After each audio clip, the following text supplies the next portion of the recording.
Les amis, l'heure est grave. L'heure est très grave. Actuellement, si avec la chute du marché, donc avec le bear market qui sévit actuellement, plusieurs entreprises n'arrivent plus à tenir le coup. Plusieurs exchanges sont carrément en train de fermer. Donc au début de la crise, en fait, il y avait certains exchanges qui montraient déjà des signes de faiblesse en interdisant par exemple les retraits. Donc surtout les plateformes de prêt de crypto-monnaies. Il y avait plusieurs plateformes de prêt de crypto-monnaies qui n'autorisaient plus les différents retraits. Donc si jamais vous vouliez par exemple retirer vos différentes crypto-monnaies sur la plateforme en question, donc il y avait plusieurs plateformes qui le faisaient déjà. Donc si vous vouliez, comme je disais, retirer des crypto-monnaies, il était impossible de le retirer, ou du moins il était juste possible de retirer une petite partie. Donc avec le bear market persistant, si plusieurs plateformes ont fermé les portes. Et c'est pas n'importe quelle plateforme. Il y a des plateformes qui ont carrément ruiné leurs clients. Parce que vous devez en fait savoir que si jamais une plateforme déclare être en faillite, elle n'est pas obligée de rembourser tous ses clients. C'est pas obligé. Donc, elle n'est pas dans l'obligation de rembourser tous ses clients, même pas un client. Si jamais un exchange, parce que d'abord, avant tout, un exchange est une entreprise. Donc, si jamais l'entreprise en question déclare être en faillite, donc elle ne sera pas obligée de rembourser qui que ce soit. C'est la raison pour laquelle actuellement, si on voit plusieurs clients de certains de ces exchanges-là carrément se suicider. Il y a plusieurs clients même qui sont devenus fous. Vous imaginez un peu avoir par exemple l'équivalent de 500 000 $ sur une plateforme et du jour au lendemain vous dire que la plateforme là est en faillite ou bien la plateforme a été déclarée en faillite. Ça peut arriver à toutes les plateformes. Même la plus grosse plateforme appelée Binance, ça peut également l'arriver. Donc il n'y a en fait aucune plateforme qui est à l'abri actuellement-ci. Donc, on va voir ensemble de quelle plateforme il s'agit, quelles sont les différentes grosses plateformes et gros fonds d'investissement qui ont annoncé faillite et est-ce que vous pouvez être touché et comment est-ce que vous pouvez faire pour vous mettre à l'abri. C'est ce que nous allons voir dans cette vidéo et si jamais c'est la première fois que vous atterrissez sur cette chaîne, quotidiennement, nous faisons le décryptage de crypto-monnaies, d'investissement en bourse ou investissement en ligne de façon générale. Donc, si l'une de ces thématiques vous intéresse, les amis, n'hésitez pas. Abonnez-vous et cliquez sur la cloche pour ne rien rater des prochaines vidéos. Alors, en ce qui concerne le sujet du jour, on va simplement se retrouver après une brève introduction.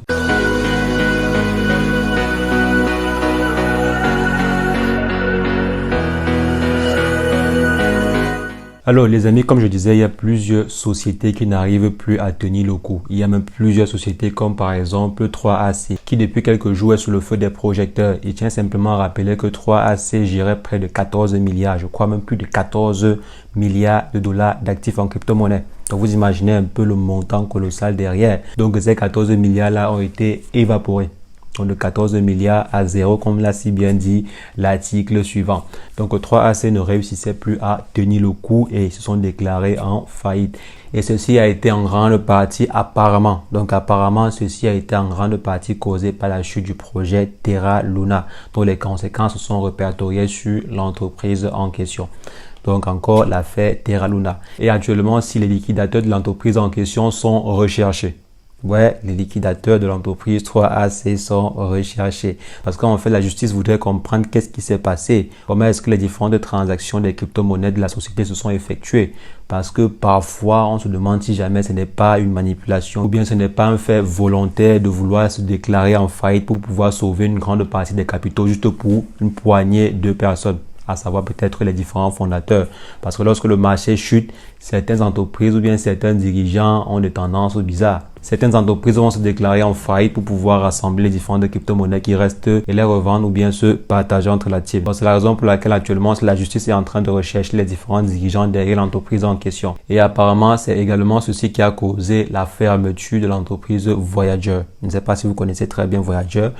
Voyager, c'était l'une des plateformes d'échange centralisées les plus cotées sur le marché.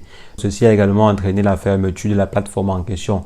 Ils se sont déclarés en faillite et apparemment, ils sont en train de vouloir relancer sous un autre nom ou bien ils sont en train de vouloir créer une autre entreprise, etc., etc. Mais actuellement, si Voyager a déclaré qu'ils étaient en faillite, donc ils ne peuvent pas rembourser leurs clients. C'est vrai que l'un des dirigeants de l'entreprise en question a dit que ceux qui possédaient leur crypto-monnaie chez eux devaient recevoir une quote-part de la nouvelle entreprise qui sera créée, etc., etc.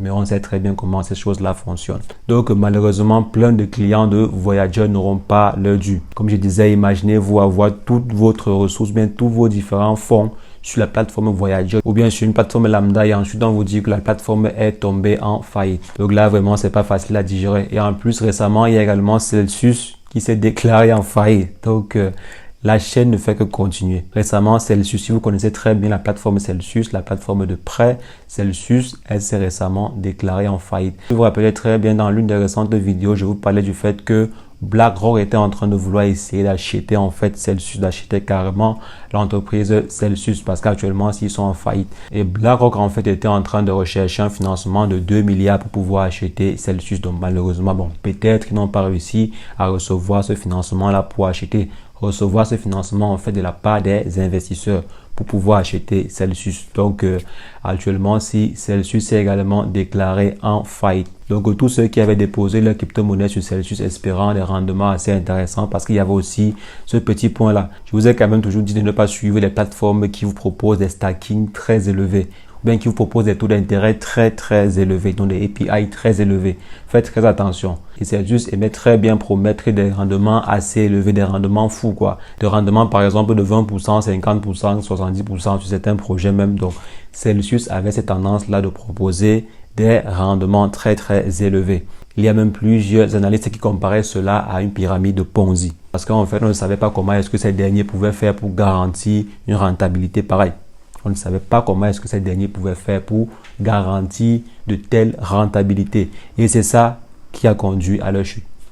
Donc actuellement, si c'est ça qui a conduit à la chute de l'entreprise en question, parce que ces derniers en fait ne réussissaient plus à honorer leur dit, ne réussissaient plus à honorer ou bien à faire tourner normalement leur entreprise avec des rentabilités pareilles, avec ce qu'ils promettaient en fait aux différents dépositaires, des personnes qui déposaient leurs fonds dessus pour que ces derniers puissent pouvoir prêter à d'autres personnes. Donc comme pour dire quoi, il ne faudrait pas toujours poursuivre des plateformes qui vous offrent ou bien qui vous proposent des API très élevés. 10% c'est raisonnable, 14% c'est raisonnable, 20% là de façon annuelle bien sûr, c'est bon, c'est tenable un peu. C'est un peu tenable quand le marché est bon, mais quand le marché est très mauvais, ce n'est plus tenable. Ce n'est plus tenable. Et quand vous voyez déjà 80%, 50%, 100%, 180% et tout ça, donc c'est un peu compliqué. Il faut prendre cela avec des pincettes. Il faut prendre cela avec des pincettes parce que lorsque le marché sera comme c'est actuellement, si la plateforme pourra difficilement, mais alors très difficilement, vous donner votre argent. Donc faites très attention. La technologie de stacking est très bien et surtout très importante, mais il faut faire attention. Faites attention aux différentes propositions qui sont faites sur le marché. Donc après Celsius, il y a également plusieurs autres plateformes. Là, c'est vraiment les plateformes les plus cotées, les plateformes les plus connues. Donc Celsius, c'est, je crois, ils sont dans le top 3 des plateformes de prêt de crypto-monnaie. Dans le top 3, vous imaginez un peu les fonds qui sont derrière. Ça sera vraiment difficile. Ça sera vraiment difficile que le marché puisse reprendre. Avec des chutes pareilles, avec des annonces pareilles, vraiment, le marché des crypto-monnaies va encore chuter. Le marché des cryptos va encore considérablement chuter dû au manque de liquidité.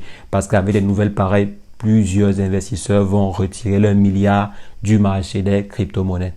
Plusieurs investisseurs vont continuer à retirer leurs milliards sur le marché des crypto-monnaies. Donc, des nouvelles pareilles, c'est pas du tout bon pour le marché. Donc, actuellement, c'est qu'est-ce qu'il faudrait donc faire? Si jamais les grosses plateformes sont en train de fermer, qu'est-ce qu'il faudrait donc faire? Alors, si vraiment tout ce qu'il faut faire, c'est s'informer. S'informer au maximum pour pouvoir éviter cela.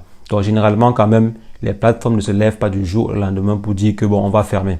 Donc, généralement, vous voyez des signes. Il y a par exemple la possibilité ou bien l'impossibilité de pouvoir retirer des fonds. Donc, quand vous voyez déjà des plateformes qui vous font, donc quand vous voyez par exemple des plateformes qui commencent à faire un site, donc quand vous voyez par exemple des plateformes qui vous empêchent d'effectuer des retraits, c'est que c'est très mauvais signe. Ça annonce des mauvaises nouvelles. Donc, il faudrait tout faire pour pouvoir retirer vos crypto-monnaies sur ces plateformes-là. Je vous conseille actuellement de retirer près de 50% ou bien plus de 50% même de vos crypto-monnaies sur les plateformes de finances centralisées. Donc, sur toutes les plateformes centralisées, retirez-les et stockez-les sur vos différentes clés Ledger ou bien sur vos portefeuilles physiques. Donc, retirez-les du marché pour pouvoir les sécuriser en lieu sûr, au moins une partie, au moins une grande partie. Et maintenant, les plateformes d'échange centralisées qui présentent des faiblesses. De toutes les plateformes dont le business model est axé sur les prêts, il faut enlever vos différentes crypto-monnaies de ces plateformes-là. Enlevez vos différentes crypto-monnaies pour l'instant, bien sûr. C'est vrai que ce que je suis en train de dire actuellement, ce ne va pas vraiment contribuer à la relance du marché, mais il faut penser à sécuriser ces crypto-monnaies. Malheureusement, c'est le cas. Il faut penser à sécuriser vraiment ces crypto-monnaies. Au lieu de voir, par exemple, du jour au lendemain, vos crypto-monnaies disparaître parce qu'une entreprise lambda s'est déclarée en faillite. Donc, retirez vos différentes crypto-monnaies des plateformes de prêt de crypto-monnaies ou bien des plateformes de crypto-monnaies qui avaient pour business model principal le prêt de crypto-monnaies, comme par exemple AAV, Celsius, etc., etc. Donc, les plateformes de ce style-là, veuillez enlever vos différentes crypto-monnaies dessus. Veuillez enlever vos différentes crypto-monnaies dessus et les transférer vers des plateformes comme Binance, KuCoin, etc., etc. Donc, des plateformes un peu plus sûres, un peu plus sécurisées. Moi, je préfère même que vous enlevez vos crypto-monnaies et les transférez directement vers vos clés Ledger. Donc, je vais en fait faire un tutoriel complet sur les clés Ledger pour que vous puissiez savoir comment est-ce que vous pouvez faire tout cela. Donc, comment sécuriser ces différentes crypto-monnaies sur une clé Ledger. C'est important actuellement-ci pour ne pas perdre ces crypto-monnaies. Donc, vous enlevez. Si jamais vous voulez profiter du stacking, il est même possible en fait d'avoir ces crypto-monnaies ou bien de pouvoir sécuriser ces crypto-monnaies sur sa clé Ledger et également de continuer à stacker sur Binance par exemple. Donc, vous pouvez par exemple avoir vos crypto-monnaies sur votre clé Ledger. C'est vrai que de façon pratique, les crypto-monnaies ne sont pas stockées sur la clé Ledger, mais sur la blockchain.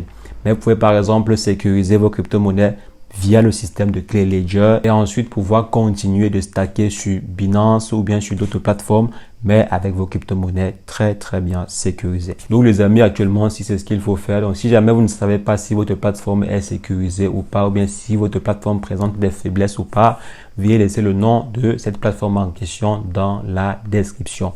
Ou bien rejoignez le groupe Telegram pour pouvoir poser votre question pour qu'on puisse échanger en live. Donc, je vais laisser le lien du groupe Telegram de la chaîne dans la description pour ceux qui voudront, par exemple, avoir des informations sur leur plateforme.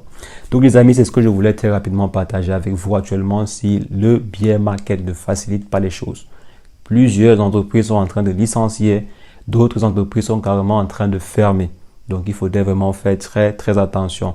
Mais cela n'empêche que actuellement, si c'est la meilleure période pour pouvoir cibler de très bons projets, pour pouvoir se positionner en fait sur de très bons projets.